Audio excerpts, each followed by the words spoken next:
Everyone, my name is Barira and you are watching the Wellness Valley. So today in this episode, I have someone, a very dear friend, I can say now, and a longest association where previously I used to work, Dr. Fareeda Ibad. Hi, doctor. Hello, how are you, Barira? I'm doing very well. How are you? I'm great. Okay, so as you all know that in these episodes we are covering only one person, one moment who has touched, moved, and inspired the life. So before we jump into that who that person is, I would like to know, Dr. Farida, what do you do for your living? Well, I've been an academic and I'm in the 49th year of service. I began on November 24, 1974, Wow. and I've been going strong since then. And my first teaching assignment was at the Pakistan American Cultural Center, where I was a teacher of English as a foreign language and English as a second language. And that was a very meritorious career because I received 2 awards for meritorious service rendered with dedication and commitment. And those are my buzzwords: dedication and commitment in all that I do. Okay. And it was also my launch pad into teaching in higher education, because in 1991 I transitioned from the PACC to the southeastern to the southeastern university for teaching MBA programs, English composition, interpersonal communication, and business communication. And since then, there has been no looking back. And on the side, I also taught A levels for 9 years at the city school, teaching advanced composition to Cambridge University in Cambridge University programs. But most of my career has been spent in higher education, and I worked from time to time for several universities. But my last important assignment was at the Institute of Business Management in Karachi, where I worked for 22 years and 8 months without any breaks. And in that role, I was associated with the College of Business Management, where I was head of the communication department for 8.5 years.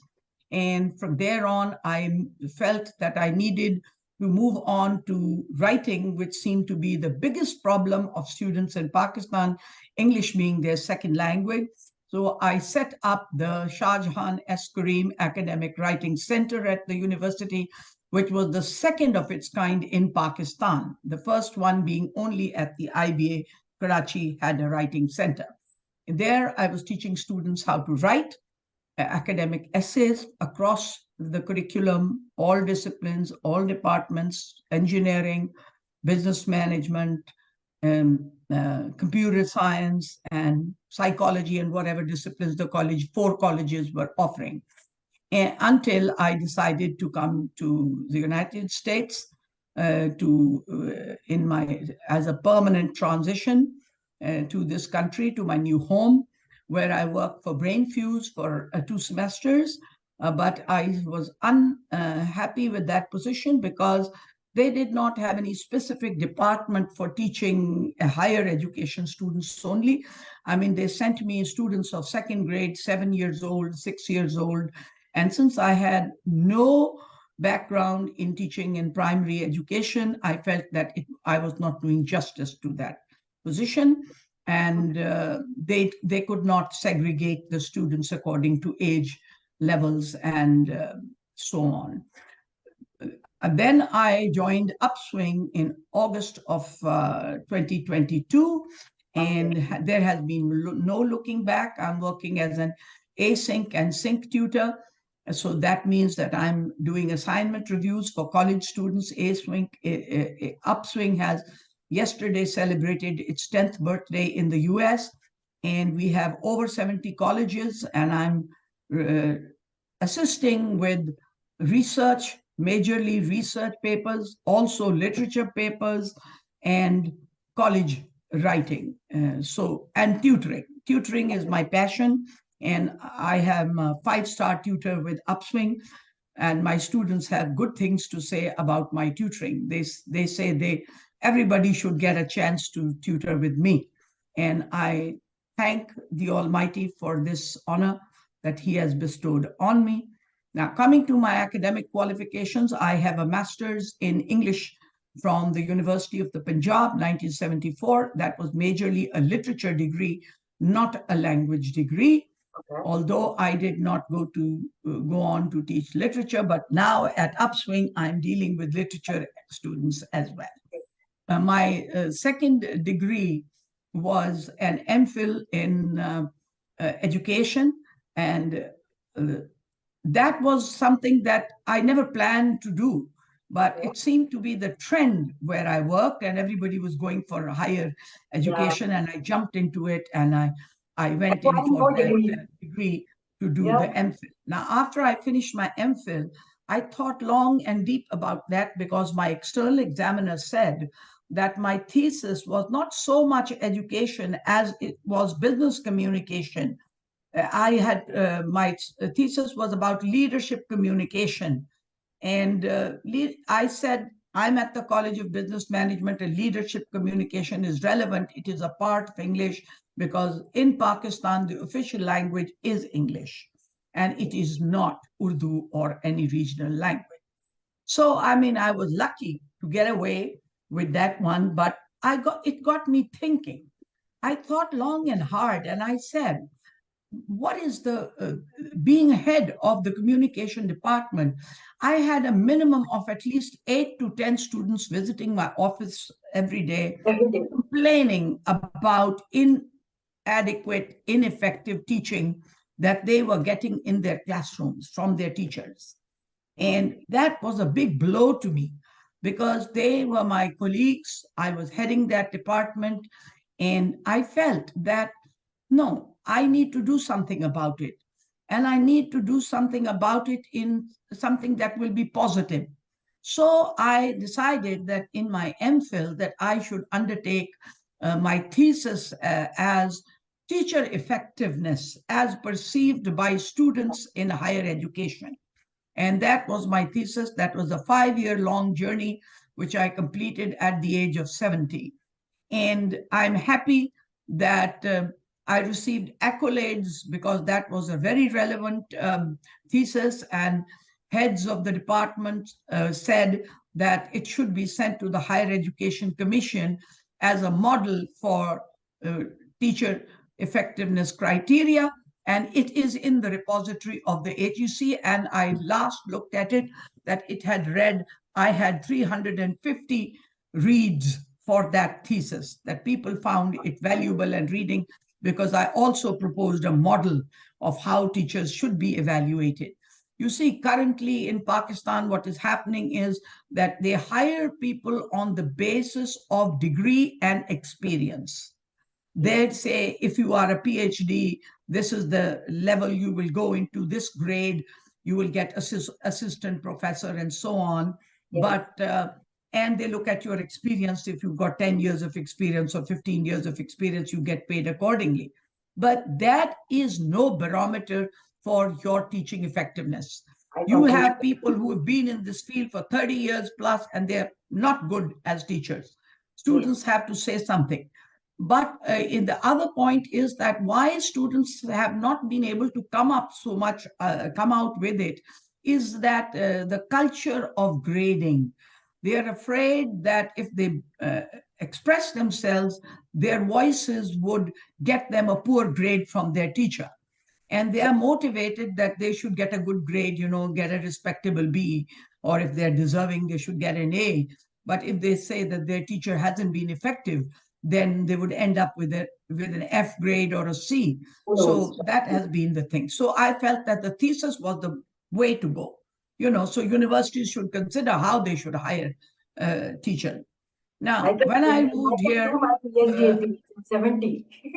when I moved here, I felt that after Brain Fuse, when I joined Upswing, I'm happy here, because this is what I'm doing.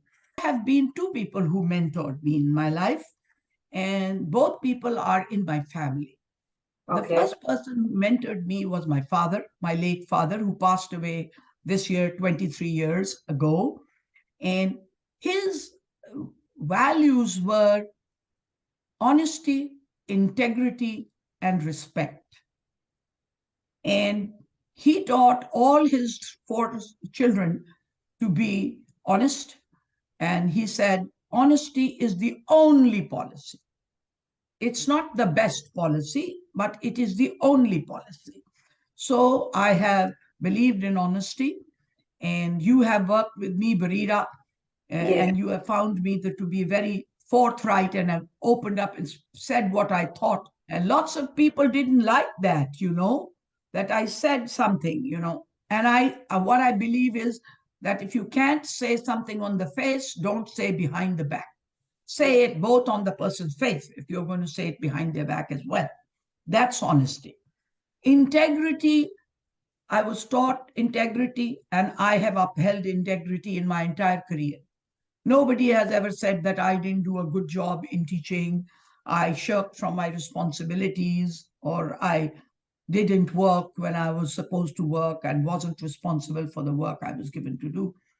And taking an example from my late father's life was that he was in the army. And when the first martial law was uh, uh, installed in Pakistan, he was station commander for Multan Division. And Field Marshal Ayub came to, who was later President Ayub Khan, came to our house to tell my father to put martial law in October of that year. And my father said that since I am a serving officer and you are my commander in chief, I will abide by your order. And he uh, installed the martial law, was established in the country. And thereafter, my father immediately resigned from service Okay. because he felt that the voice of the people of the country should be heard. They should be the real rulers of the country, not the people who sit in these high offices in fancy chairs in places like that and dictate to the poor, underprivileged people of Pakistan what they are supposed to do. And he felt that it was also against the covenants of his religion, where the Majlis Shura or the assembly should be the people to make the rules. And I am happy that I live in a country now where the people decide, because there is a House of Representatives, there is a Congress, people vote for whatever policies their leaders are putting forward, and if otherwise those bills are not passed in their assemblies. And so he believed in the same thing. He said there should not be any bogus or dummy establishments. The people should be the ones to decide. And the army taking control of this country is not a good thing. And looking back at that history in 1958 and the October Revolution in Pakistan, is you can see where this country is now because of the successive martial laws that have Yeah. taken place and taken away the power from the people. And it is now one of the states which is being called a failed state, which gives me a great deal of grief because I spent my years working in that country and that country gave a lot to me.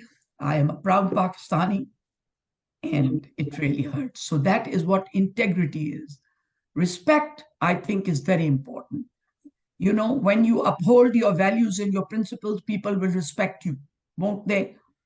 I think they will definitely respect you. Don't you think? I am happy that when I work in all my jobs, I had a lot of respects on my social media. Are most of the people who respect me. Yeah. They are not my friends.